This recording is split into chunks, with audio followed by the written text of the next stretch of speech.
말라기 4장 1절에서 6절까지의 말씀을 가지고 아버지께로 돌이키는 마음, 이런 제목으로 함께 은혜를 나누고자 합니다. 여러분, 세계에서 가장 멍청한 생물이 세 종류가 있어요. 여러분, 세계에서 가장 멍청한, 제일 IQ 낮은 그 생물이 뭐겠습니까? 물론 단세포겠지요. 첫 번째, 바로 여기에 나오는 바로 아메바. 예, 여기는 뭐 내 구조가 아예 없어요. 그죠? 세포 그 자체가 그냥 하나로 되어 있기 때문에 뭐 생각할 겨를도 없이 그냥 살아있다라는 거 그거 하나예요. 생존을 위해서 그냥 저렇게 살아가는데, 예, 보니까 그냥 그러다가 사는 거예요. 그 다음에 두 번째, 뭐 멍청하기보다는, 예, 두 번째 그 멍청한 쪽에 들어가는 것이 바로 이 지렁이라고 그러는데, 여러분 지렁이는요, 거의 뭐 다른 머리는 안 돌린답니다. 다른 머리는 이렇게 돌릴 일이 없는데, 대체로 뭘 할 때 어떤 음식을 생존을 위해서 음식을 먹을 때만 조금 움직이고, 거의 뭐 시간적인 어떤 변화나 그런 거 별로 뭐 감지 못 느끼고 그렇게 살아간다고 해요. 자, 어느 정도 자신이 좀 위험하다고 느낄 때만 조금 꿈틀거리는데, 조금 꿈틀거릴 때는 이미 때가 늦었다고 그럽니다. 도망가라고 해도 가지 않고 꿈틀거리다가 이제 반응 없다가 이제 차나 사람이 쓱 지나가면 그때서 조금 꿈틀거리다가 밟혀서 죽는답니다. 이게 이제 지렁이가 가지는 움직임, 네, 그리고 또 움직임의 어떤 그 IQ의 수준, 뭐 이렇다고 해요. 근데 우리가 또 이제 좀 많이 아는 거, 바로 그 다음 3위가 바로 이 친구인데, 금붕어. 금붕어는 IQ가 몇 초죠? 네, 3초. 기억력이 3초라고 그럽니다. 그래서 보고 금방 돌았으면 잊어먹는다고 그래요. 그래서 이제 물고기들이 만나서 안녕하세요 그러고 한 바퀴 싹 돌고는 또 반갑습니다, 이렇게 또 인사, 처음 뵙겠습니다, 이렇게 인사하는 게 바로 이제 금붕어의 IQ 수준이다. 그래서 그 영화에 보시면 여러분 리모 영화에 보면 돌아서서 안녕하세요 그리고 또 돌아서 처음 뵙겠습니다, 반갑습니다 그러잖아요. 이게 이제 물고기의 이제 IQ의 수준이라고 그렇게 해요. 그래서 이 3초밖에 안 되는 금붕어는요, 먹이를 주면 먹고 나서 먹이를 준 것을 까먹고 또 먹는다고 해요. 그래서 계속 먹이를 주면 내장에 먹이를 가득 채워서 결국은 뱉어서서 죽는 것이 바로 이 금붕어의 습성입니다. 3초밖에 안 되기 때문에 자기가 지금 뭐 먹었는지도 모르고 그렇게 간다합니다.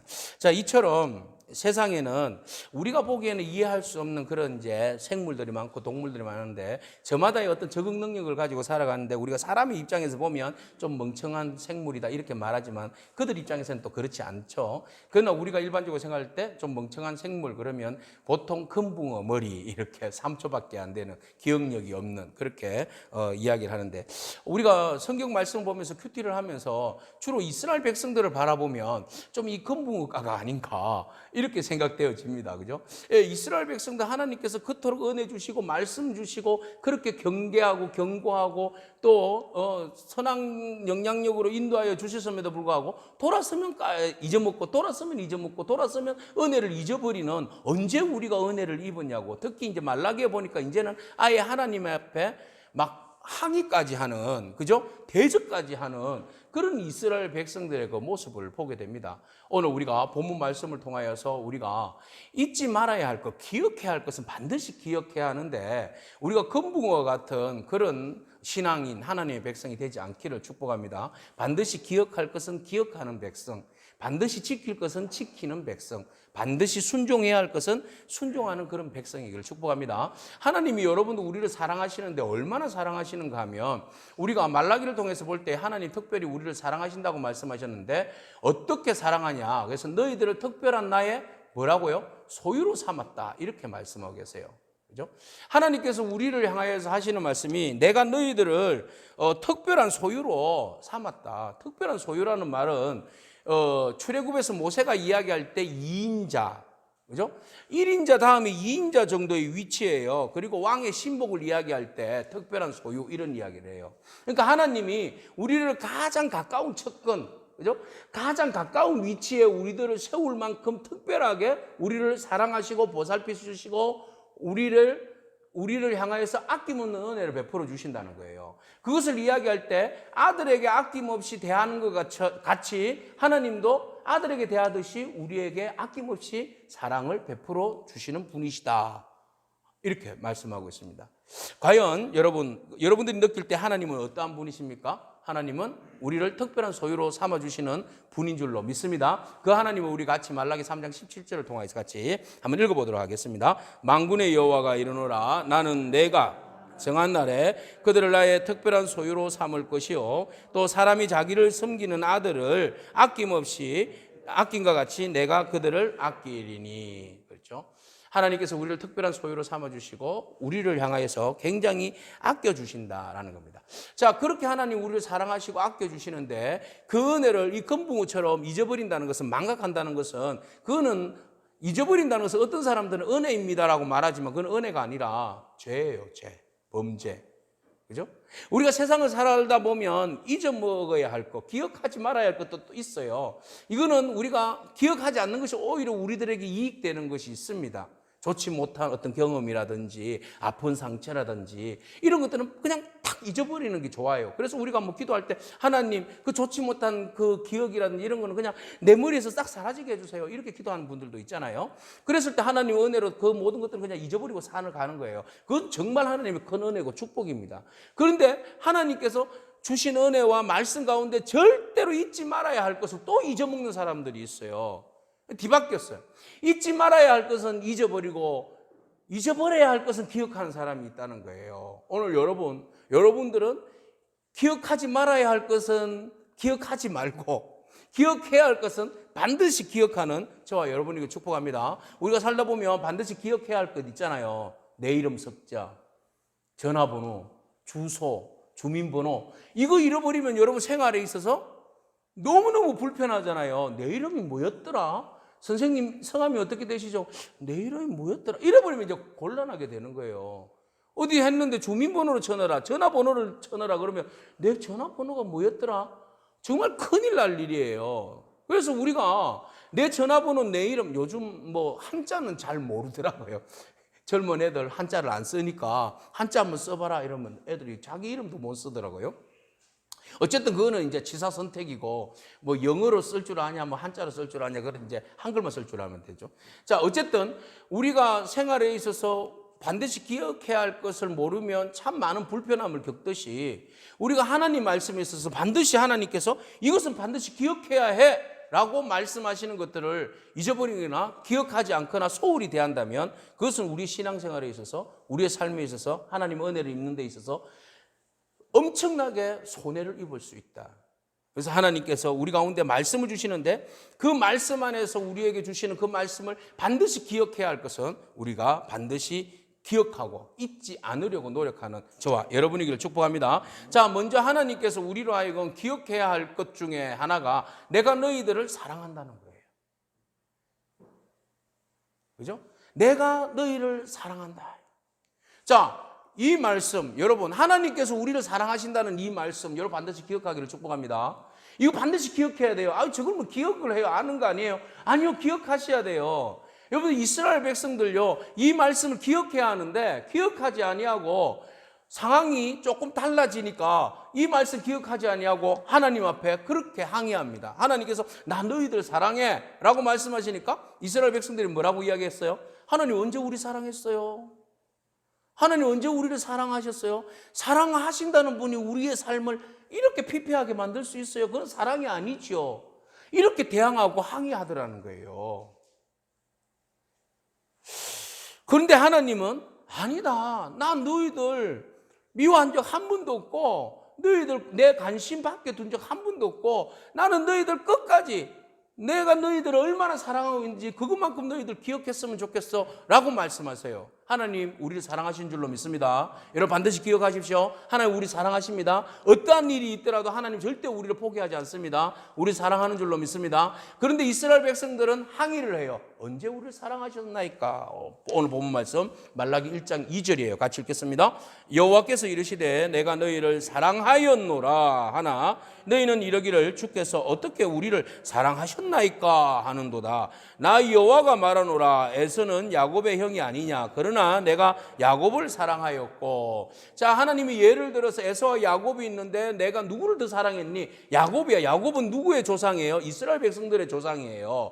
지사선택 하나님께서 예, 둘 다 사랑하면 좋겠지만 그러나 하나님께서 에서보다는 야곱을 더 사랑했고 이스라엘 백성들을 다른 민족과 열방보다는 또 어떻게 해요? 더 사랑했다라고 말씀하시는 거예요. 그러면 사랑받는 자가 하나님 불공평해요. 저 사람도 사랑해 주셨어야죠. 이렇게 할 필요는 없는 것 같고, 그럼 하나님 정말 감사합니다. 하나님께서 저를 사랑해 주셨다니요. 예, 잊지 않겠습니다. 이렇게 은혜를 입어야죠. 그런데 보세요.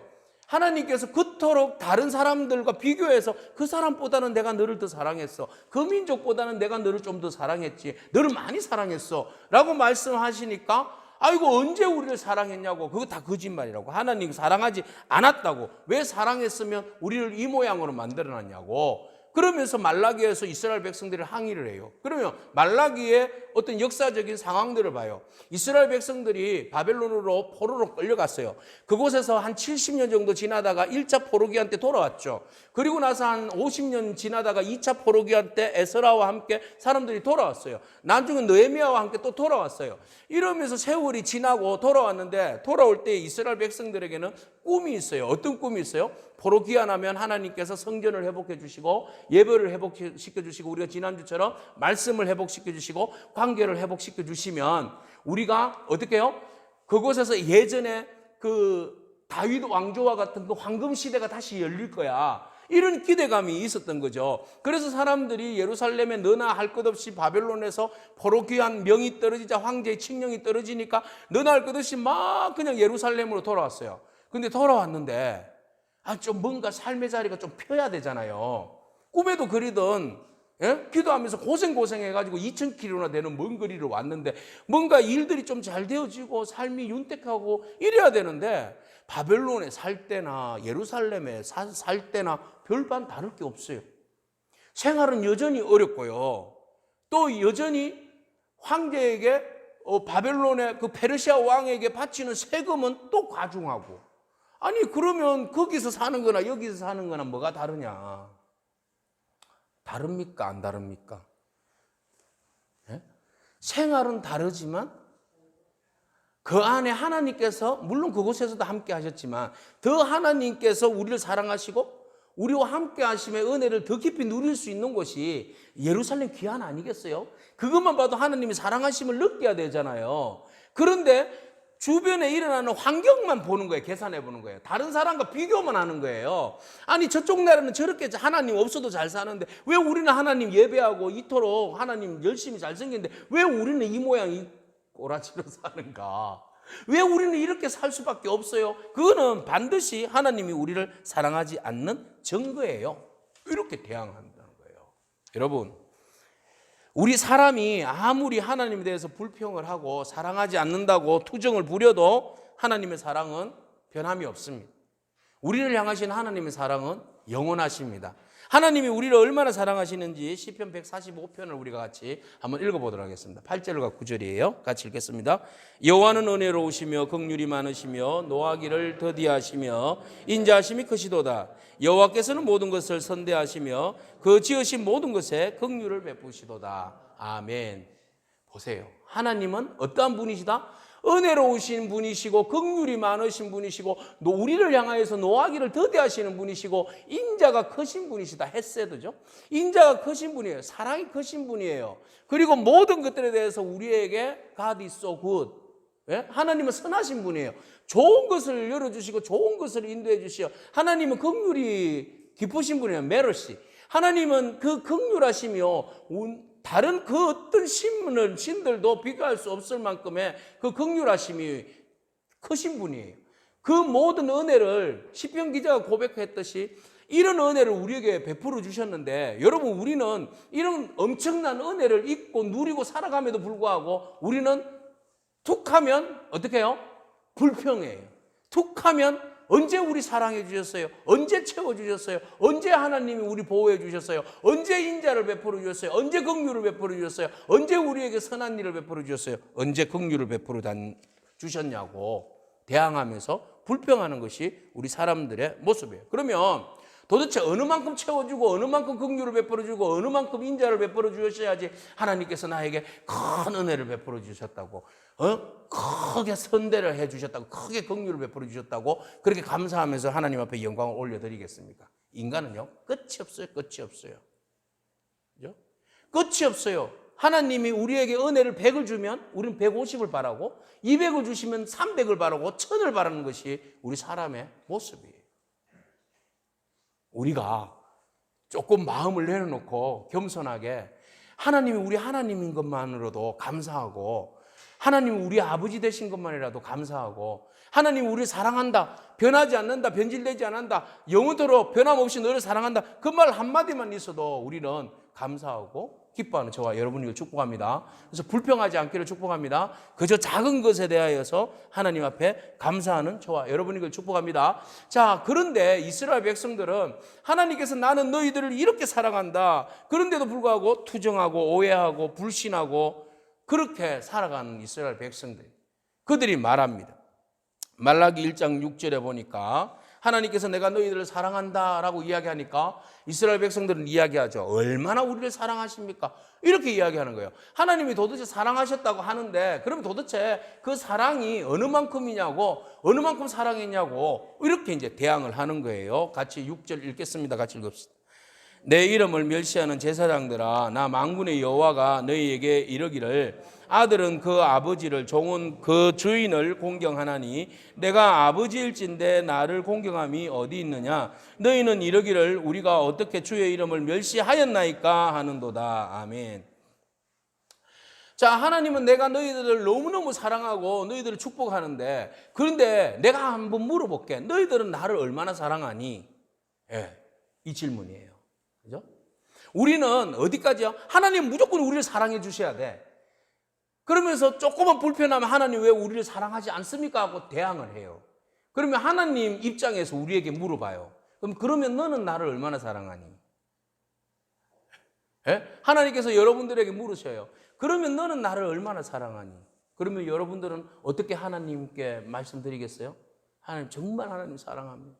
내 목숨과 힘과 뜻을 다하여서 사랑합니다 라고 고백할 수 있습니까? 봐요, 우리는 자신 없으면서 무조건 하나님한테 우리가 마치 강도 같아요. 패거리 같아요. 무조건 하나님은 우리에게 막 다 주셔야 돼. 안 주시면 막 썩나 화나. 왜 안 주시냐고 막 그래요. 그러면 너는 하나님 앞에 얼마나 제대로 하나님을 사랑한다고 고백하고 하나님 기뻐하시는 삶을 사느냐. 오늘 제사장들에게 하나님 묻습니다. 내 이름을 멸시하는 제사장들아, 너희들 나를 사랑한다고 하는데 하인도 주인을 공경하고 자녀도 부모를 공경하는데 너희들이 나에 대해서 공경하고 사랑하고 주의 이름을 높이는 일이, 공경하고 경외하는 일이 어느 만큼이었냐? 하나님 앞에 정말 하나님을 두려워하고 경외하는 마음이 너희들에게 있기는 하냐? 이렇게 물어보는 거예요. 오늘 우리들에게 질문을 던지시는 거예요. 너희들 하나님 앞에 자꾸 달라고만 하고 왜 안 주시냐고만 이야기하는데, 네가 하나님 앞에 정말 하나님을 사랑하고 하나님을 정말 두려워하고 경외하고 하나님을 기뻐하며 찬송하며 하나님 앞에 영광 올려드리는 삶은 너의 삶 속에 몇 프로나 되냐? 그렇게 하나님께서 반문을 하시는 거예요. 그러니까 하나님께서 이스라엘 백성들이 얼마나 하나님을 엉터리로 공경하고 섬기는지를 하나님께서 아예 딱 보여주신 거예요. 그러니까 그들의 예배는 너무나 제사는 형식적이고 너무나 그 예배 가운데는 하나님을 멸시하는 것은 그냥 기본이고 가식적이고 형식적이고 습관적이고 거짓되며, 한마디로 이야기하면 거짓 종교놀이에 빠져있는 이스라엘 백성들, 오늘의 예배하는 우리들의 모습, 그 모습이 결국은 몇 점짜리 신앙이에요? 빵점짜리 신앙이에요. 그렇다면 오늘 우리의 하나님을 사랑한다고 하고 공경하고 섬긴다고 하는데, 주 여호와를 마음과 뜻과 온 힘을 다해 섬긴다고 하는데, 그렇다면 우리가 점수를 한번 매겨보시면, 내가 하나님을 향하여서 나는 하나님 마음에 아마 이 정도 점수는 받을 거야 하고 생각해 본다면 여러분들이 점수를 몇 점이나 주겠어요? 네, 하나님 앞에 너무 부끄럽단 말이죠. 그러니까 하나님 앞에 완전 그냥 내 모습 바라보면 너무 부끄러운데 내가 어떻게 점수를 매길 수 있겠어요? 하나님 앞에 너무 부끄러운데. 그래서 하나님께서 이왕 너희가 나를 섬기려면 내가 너희들 사랑하는 것처럼 너희들도 나를 향하여서 좀 사랑한다고 고백하면 안 되겠니? 그런데 이스라엘 백성들은 어떻게 이야기해요? 하나님을 멸시하더라. 그러니까 그들의 예배가 살아있지 않고 그들의 예배가 막 엉터리 예배로 가버리니까 하나님께서 차라리 뭐라고 말씀하세요? 아우 예배 좀 안 드리도록 그냥 문 좀 닫아버렸으면 좋겠다. 누군가가. 그렇게 해요.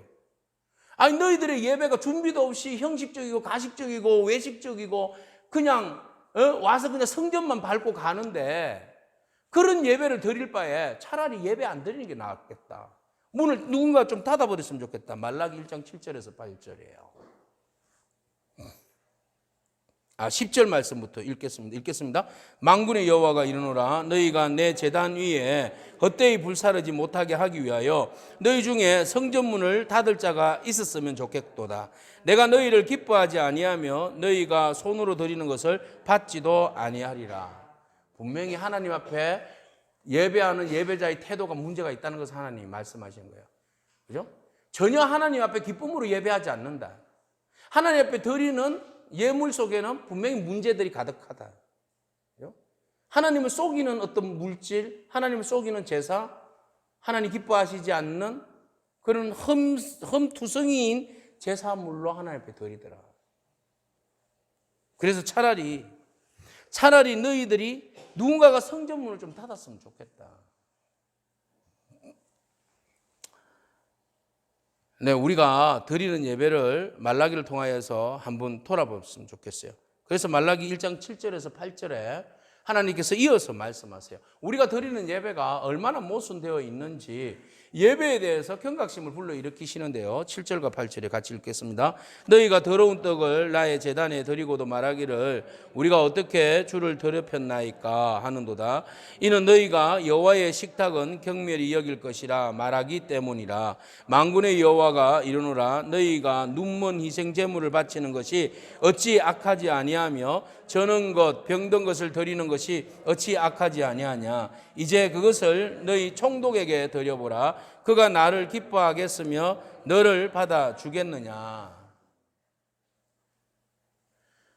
하나님 앞에 드린다고 하면서 온통 어떤 거예요? 하나님 보시기에 더러운 떡, 더러운 희생제물, 눈이 먼 것들, 병든 것들 이런 것들 하나님 앞에 바치더라는 거예요. 차라리 그거 가지고 너희 총독에게 한번 들어봐라. 그 총독이 뭐라 하는지 기뻐 받을지.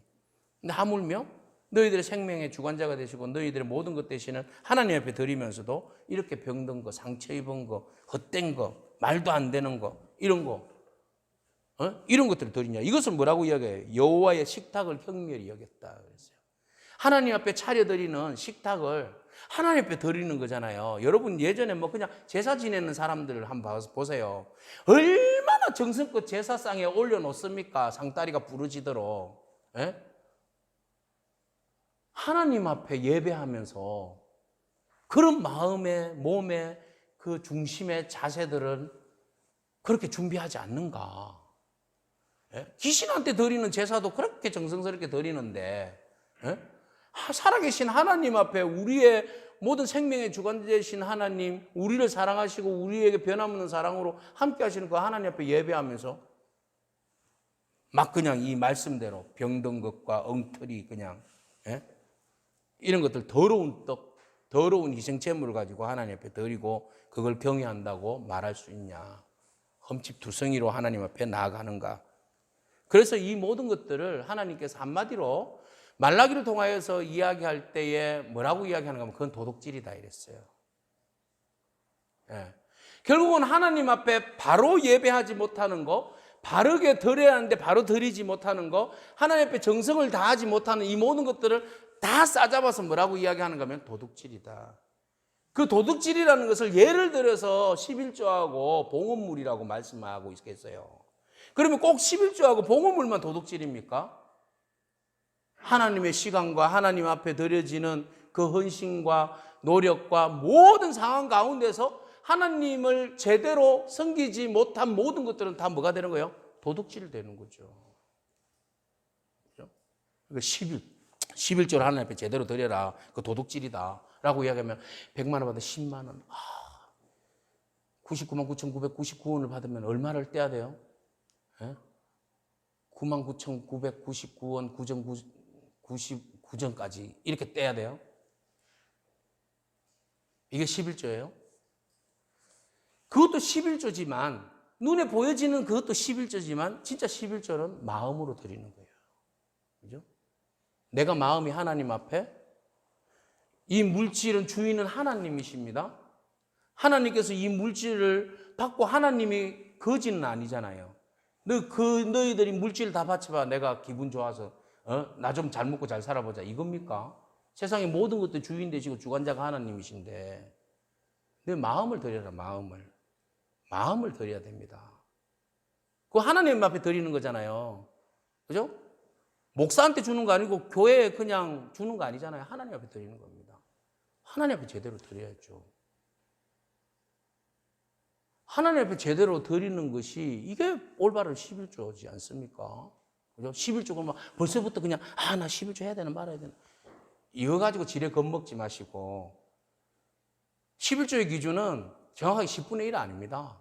10분의 1을 이야기하시는 이유는 물질의 모든 주인이 하나님이시라는 것을 인정하라는 거예요.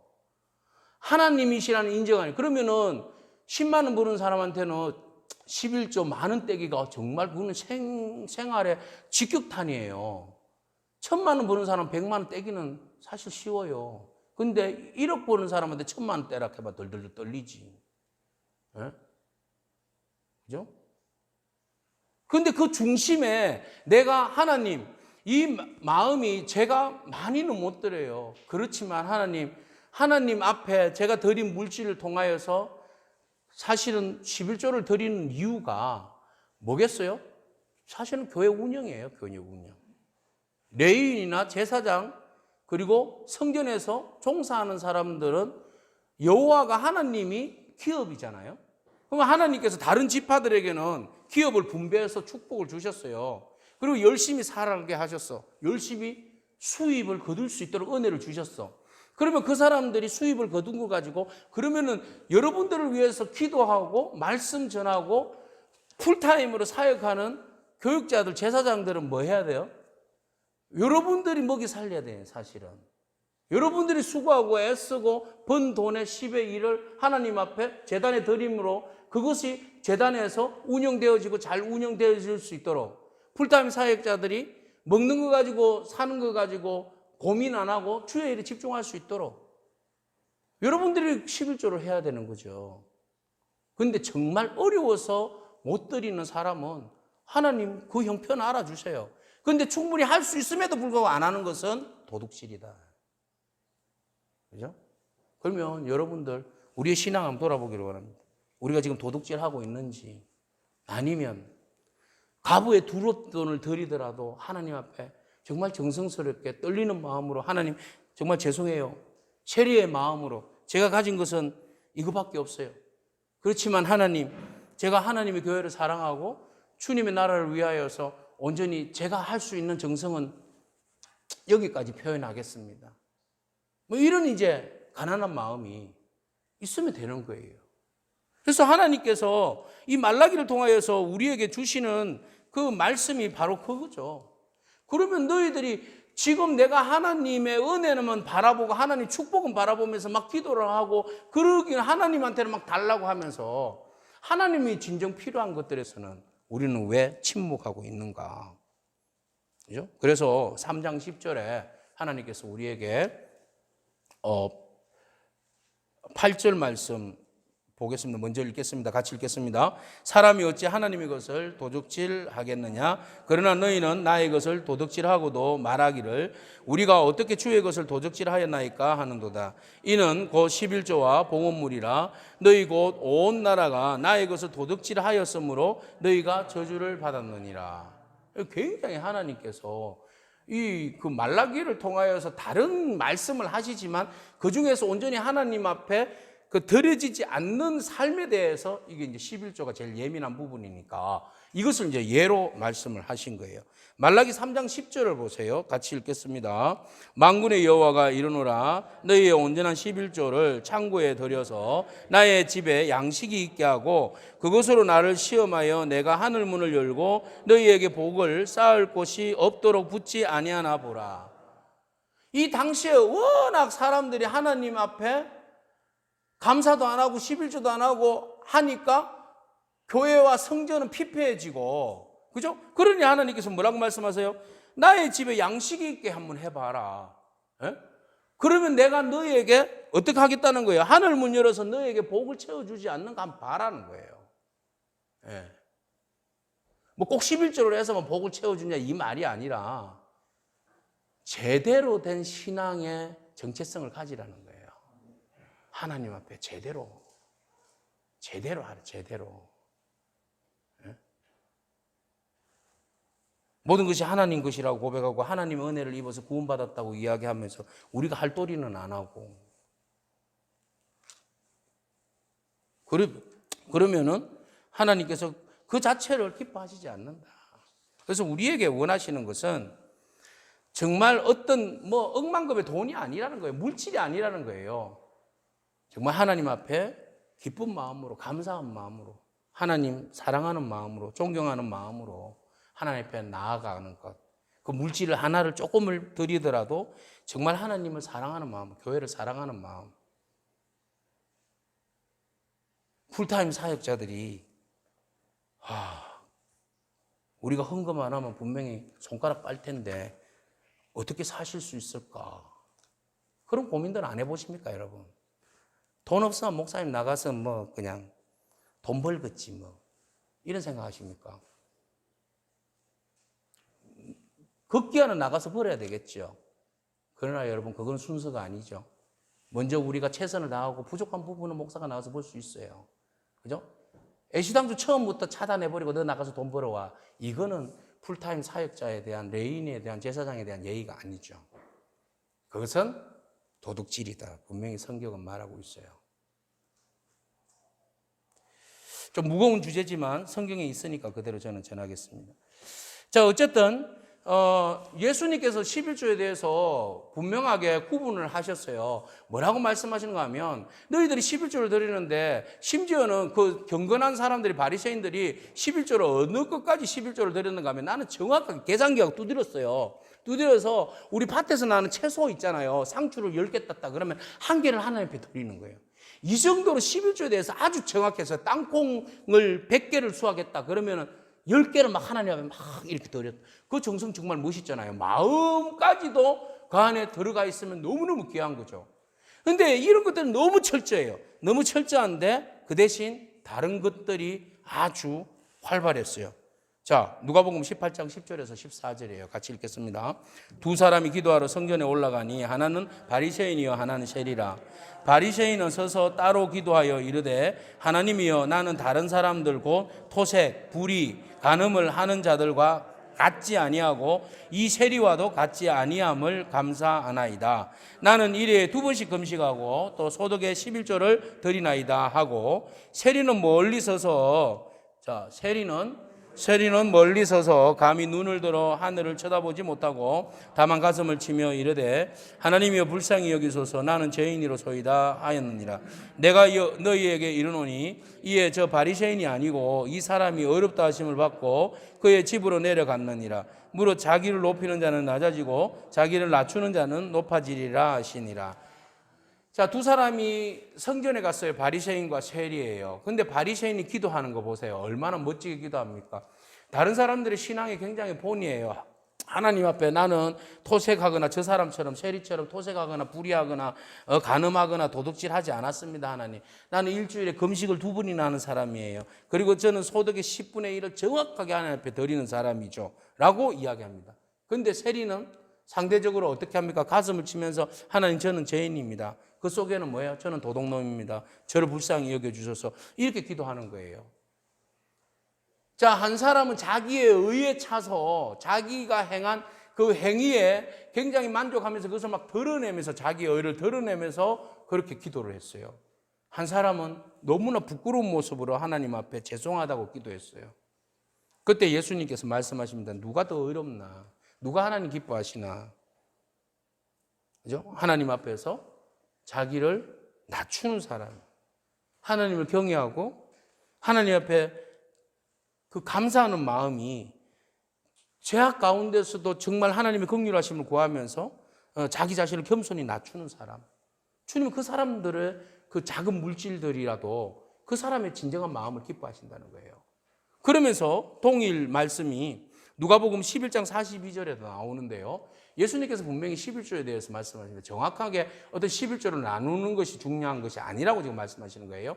같이 읽겠습니다. 화 있을진저 외식하는 서기관들과 바리새인들이여, 너희가 박하와 회양과 근처의 11조는 들이되 율법에 더 중한 바 정의와 긍휼과 믿음은 버렸도다. 그러나 이것도 행하고 저것도 버리지 말아야 할지니라.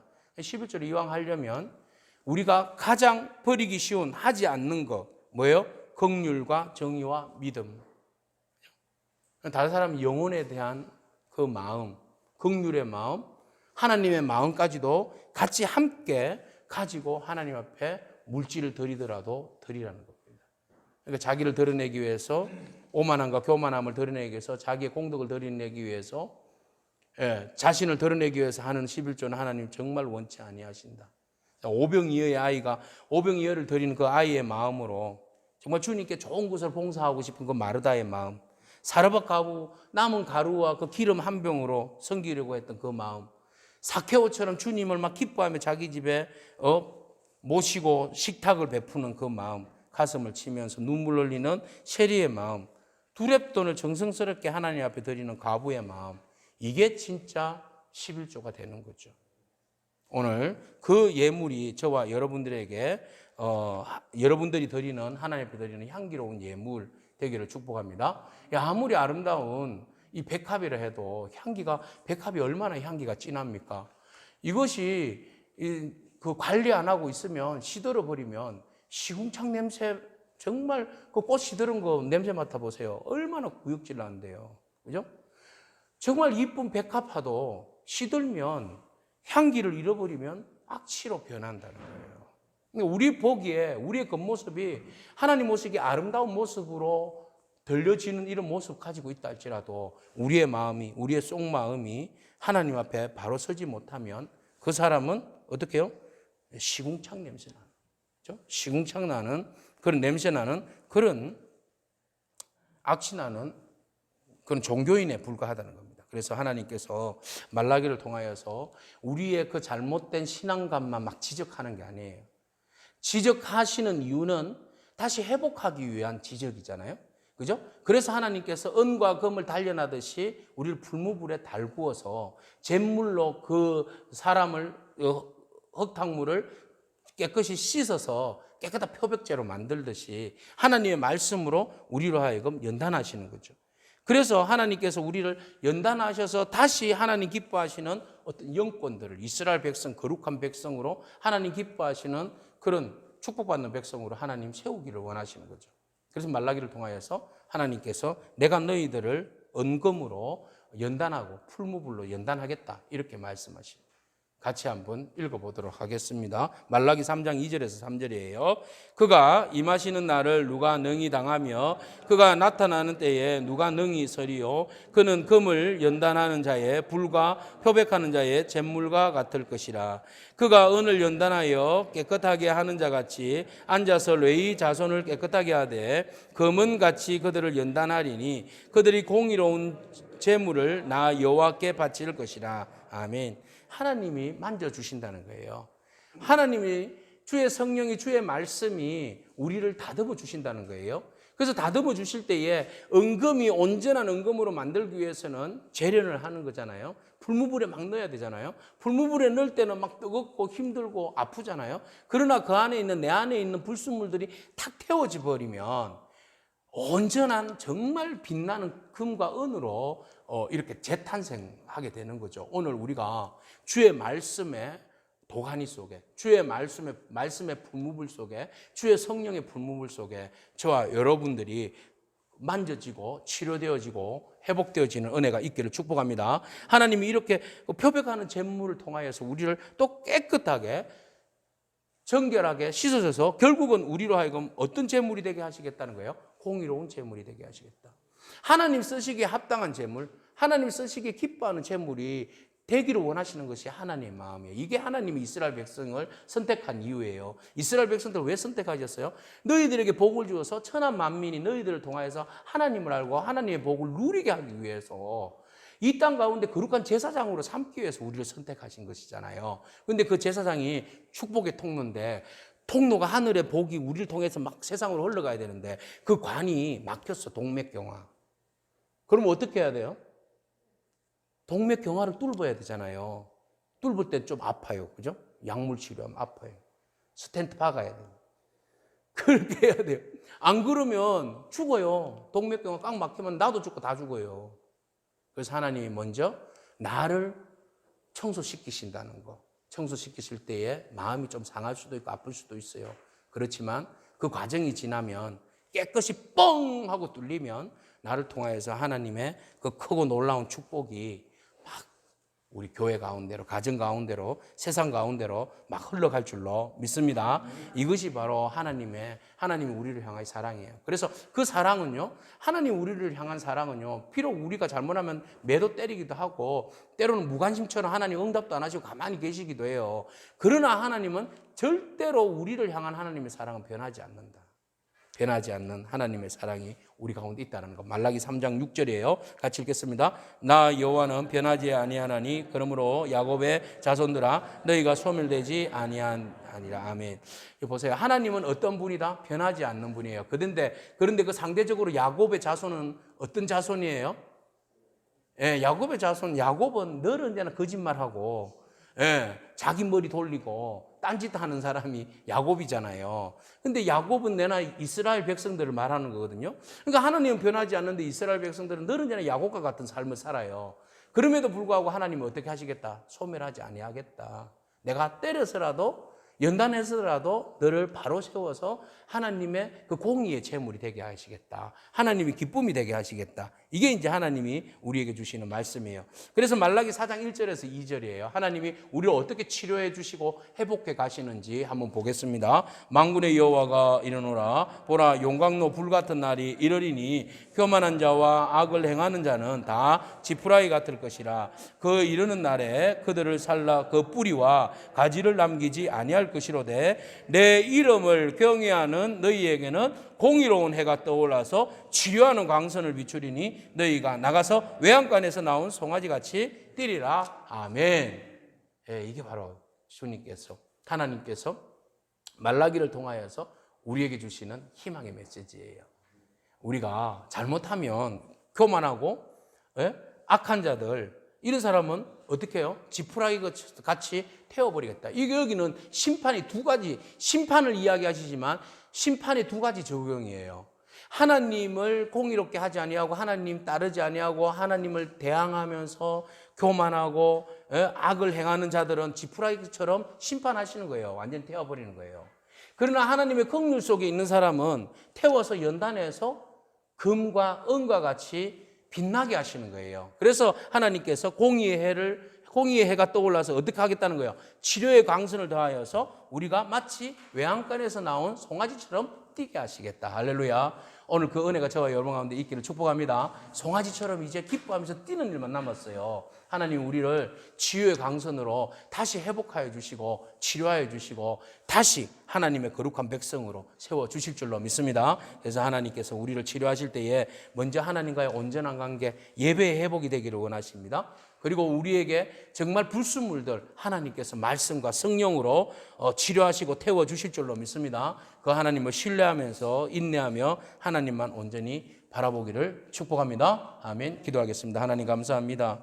우리를 사랑하시고 우리를 특별한 소유로 삼아주시고 우리가 부족하고 연약한 부분들을 하나님 치료하시어서 회복하시어서 하나님 결국은 외양간에서 나온 송아지처럼 뛰며 즐거워하며 하나님의 은혜를 바라보며 사모하며 그 은혜를 누리며 살아갈 수 있는 큰 복을 하나님께서 허락하여 주심을 믿습니다. 오직 우리의 마음을 아버지께로 돌이키고 오직 하나님만 경외하며 하나님만 기뻐하는 거룩한 주의 백성들 될 수 있도록 우리 모든 성도들 한 사람 한 사람 주님께서 만져주시고 치료하여 주시고 회복하여 주시옵소서. 예수님에게 하신 이름으로 기도합니다. 아멘.